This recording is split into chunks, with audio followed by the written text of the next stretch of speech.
My name is Colin Ferguson, and I'm pleased to introduce myself and also the organisation I lead, the Association of University Administrators, or the AUA.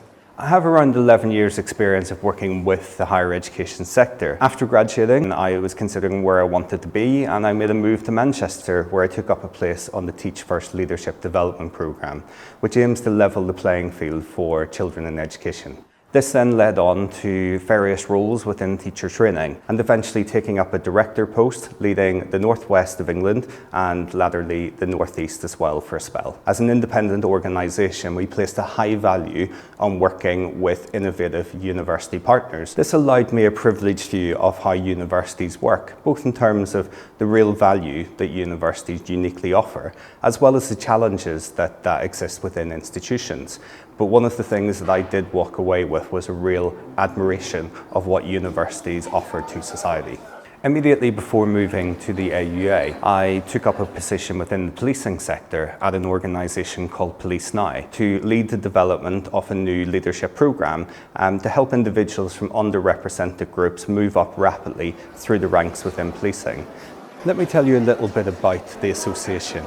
The AUA is the professional association for higher education professionals. It's open to anybody from within the sector who has a non-academic role. Not only do we provide a voice to higher education professionals from within the sector, we exist to support, encourage, connect and develop our members as they progress through their careers. Our members often think of us as an extension of their own professional network. So we help connect them with like-minded individuals, with individuals from institutions that they may not have the opportunity to come into contact with. The message and the purpose of the AUA is quite simple. We exist to connect, develop and support HE professionals. And through that, we put the members at the heart of everything that we do.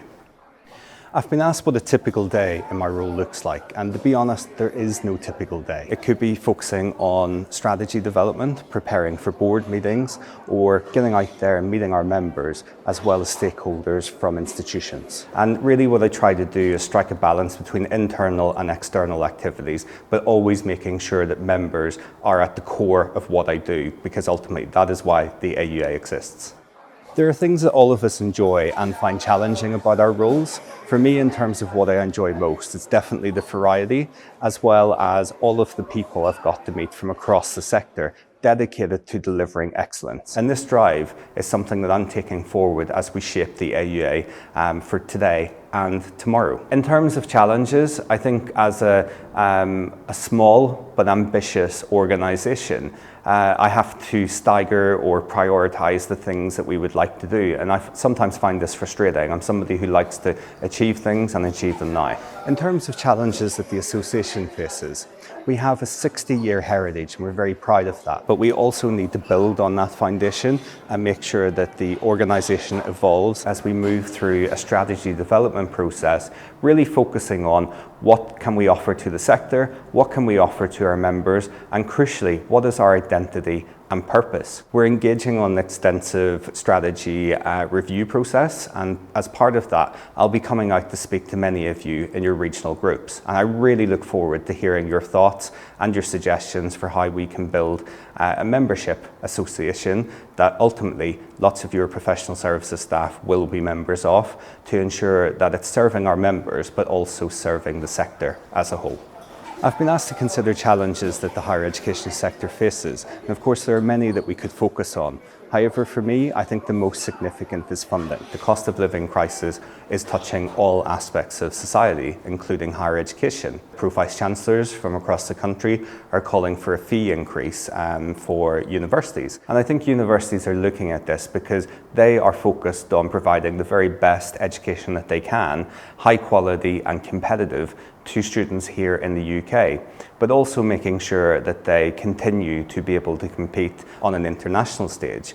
And I think this is particularly important when we think about how the UK is trying to position itself in a post-Brexit world. Of course, when you take into account the outcomes of the Augur review, which advocates for a rebalancing of further education, higher education, that is likely to add some additional funding pressures as well.